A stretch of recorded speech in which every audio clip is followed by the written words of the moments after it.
from color and the ambiguity therein and slipping into a sort of evolving blackness, I realized, to live inside a consciousness and a racial conspicuousness that also sees connectedness with every other colored person whose earliest roots were sunk in African soil. This makes me feel powerful rather than fragmented and marginalized. When I think about the events that have incited these displays of the public's fed-up-itness and not taking it no more-ness, I think about how the vast middle class and its offspring, your cohort and mine, has finally begun to feel squeezed on all sides. What will you do with this legacy? How will you respond? If a window is beginning to open, if we're on the cusp of change, of reshaping some critical parts of the Leviathan, this monstrous machine that has oppressed, as they say, 99% of us, if there's a new iteration of us and it's framed by a struggle you recognize, you know this thing in your bones because history has sewn it into your spirit, young people.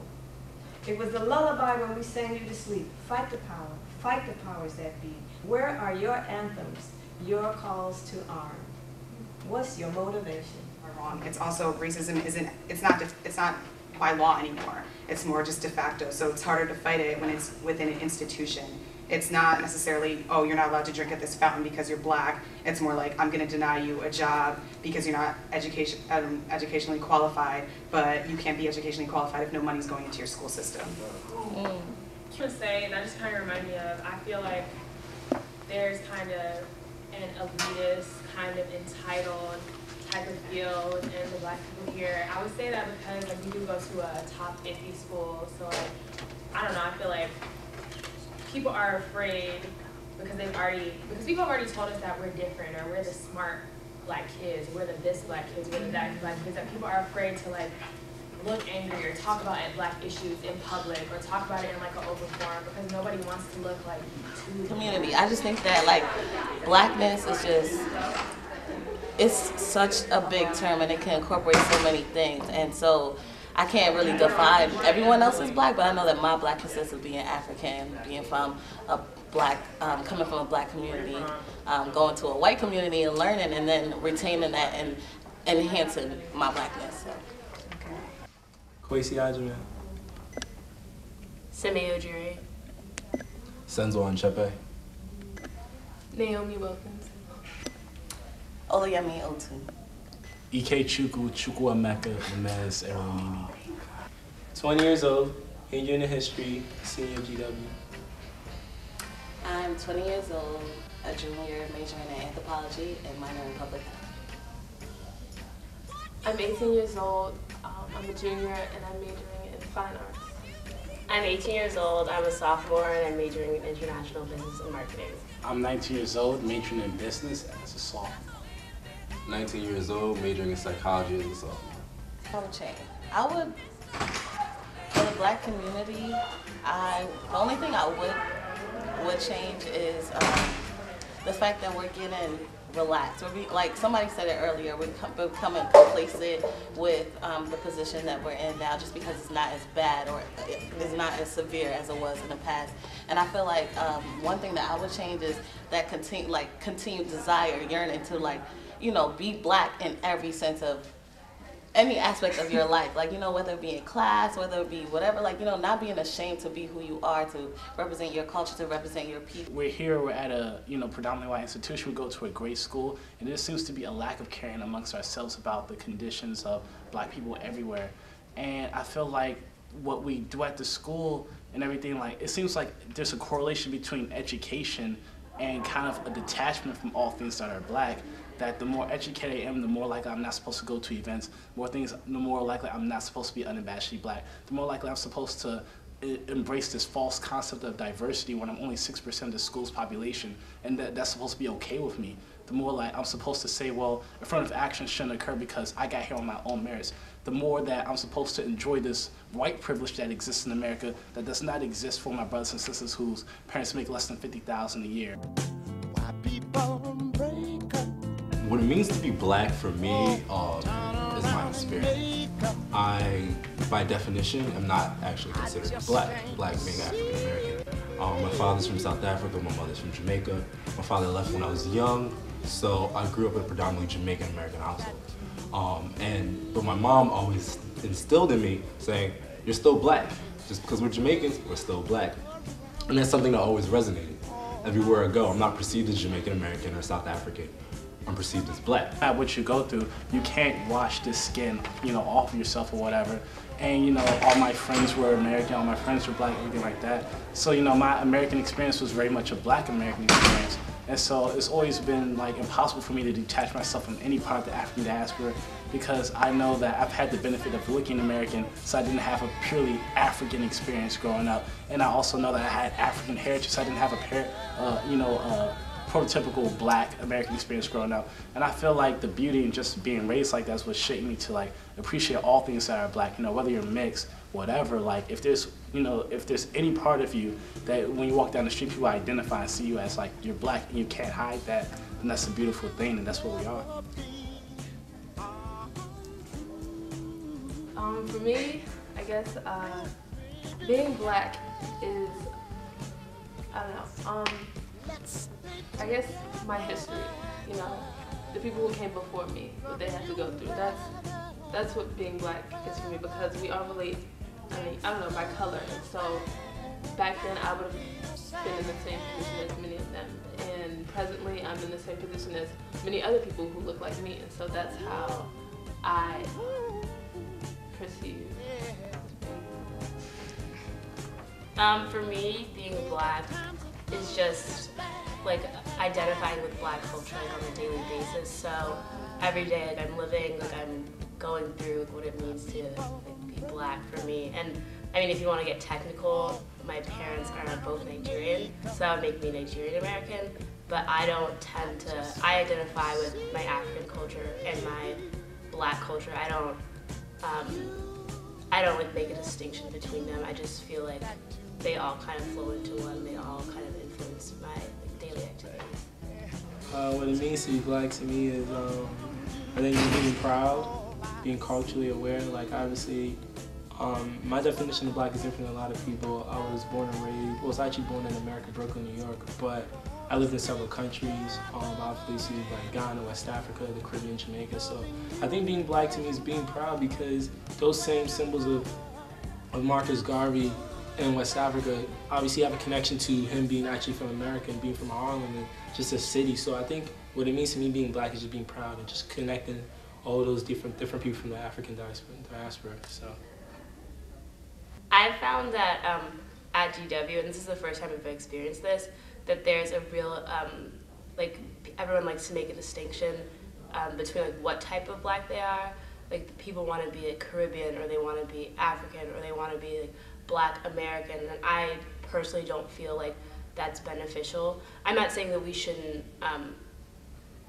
embrace those and identify those, because if you have, like for example, like Nigerian heritage, you shouldn't shy away from that. But to disconnect yourself from Black Americans because you feel like you're a Nigerian American, to me doesn't make sense. And so, like I think all Black people at GW need to find more of a connection between each other. So like, if I'm part of the BSU, I should also be part of the ASA. Like I don't need to be only part of the ASA because technically I'm Nigerian. For GW, it's pretty frightening, because I always look at the Jewish community, or I look at other minorities communities, and there's a sense of cohesiveness. I don't know, because of religion or something else like that. But what we discussed earlier before was that everyone is an individual. And yes, that's true. Even in Jewish communities, even Asian communities, everyone is an individual. But there's something underlying that brings them all together. And I'm wondering what's missing between Black people. Why aren't we so gung-ho to come together and really work on our problems? Because there is something underlying that unites us all together. The fact that we're all Black on this predominantly white campus. And at the end of the day, when we walk down the street, we're all being perceived the same. We all have to uphold our racial identities while maintaining good grades, so we don't look like a stereotype. And if we all share that same experience, why aren't we coming together? So my fear is kind of that we don't understand that, that divides us. Like people said before me, complacency. Like people don't care, and a lot of people think, oh, we're past that. That was back then. Nothing's wrong now. And maybe, you know, it's the way they grew up or where they grew up. But I feel like that's something we definitely need to change. Like just getting rid of the ignorance, like in the community, because some people might not know. Some people might have gone to a private school where they were taught like no black history, or you know, little to none, or all they knew were white people, and so you know they tried to imitate that, so they didn't have the same experience as a lot of us who got to learn our history, got to have, you know, people who support it and encourage us to identify with, you know, our ancestors and our history and to unite. So I think at GW especially that's a problem. Specifically, like, we're very short-sighted, so whether it's the Facebooks, the tweeting, the parties, like, what's cool, Ciroc, like, things like that. So I think that's my biggest concern. My biggest concern is that our generation is not passionate about anything. We're all passionate about our individual goals. We're not passionate about us as a group of young people moving forward to do something big. So that's my biggest concern. It's lack of passion. Okay, the thing I embrace the most in general about being African American is, I guess, the cultural things that we have invented, that we have created, like our music. I mean, created jazz, and that's like, I mean, it's one of the accepted American musical forms, and you know, that's hard, especially us being like, they don't want to acknowledge anything we do. But that, you know, is something that I guess made it. And we have so many cultural inventions and everything that we've done. And so that's what I'm most proud of, like our musical, artistic creations. And that might just be because I'm artistic and I'm into that, performing arts and everything. But that's what I like about the general experience. But I also, like specifically at GW, the Multicultural Student Services Center has always been very supportive of accepting our identity and being active and supporting each other. So that's one of the positives. I would have to agree and say, specifically at GW, the MSSC has really been like a really good resource for me, especially coming as a freshman, not really knowing like what to do, where to go, especially for like my black needs, to go to the MSSC and find like a hub of black people, not only black people but other cultures, that I can just identify with people, get information that I need. And now as a sophomore, I see like without the MSSC, I probably wouldn't have had the same freshman experience at GW. The Action Bake Sale last year, and also kind of response we've had from this week of events where people coming out, people saying, you know, yo, I love the idea. I feel like there is kind of this growing sentiment of, well, we need to do something to reconnect ourselves, but no one knows exactly how to go about doing it. And me, you know, other people in the planning committee, you know, we're stumbling, you know, trying to find a way in this world. You know, none of us are MLKs or Stokely Carmichaels, but they weren't those people until they became those people. I think something positive I embrace about my culture, about being African American, is just the idea of being able to connect with people when there's so few of us. Obviously, you look at a school like GW where there's such a small group of us, and we have these events from time to time that just bring us together. And I think one thing that personally stood out to me was the Black Now, Black Proud Week, where it was just week after week after week of black exclusive events that really enriched us. You know, you're talking about the midnight pancake breakfast, you're talking about the keynote speaker with Robin Marcus, or even us just doing the electric slide in Colgan. That's something that only black people can do for our community. So I think things about that is something that I'm gonna remember, and I'm hoping that in future years we can keep doing events like that so people can say, you know, that was something that we did for ourselves. So. Oh my God, the issues of the GW Black community, I can go on forever.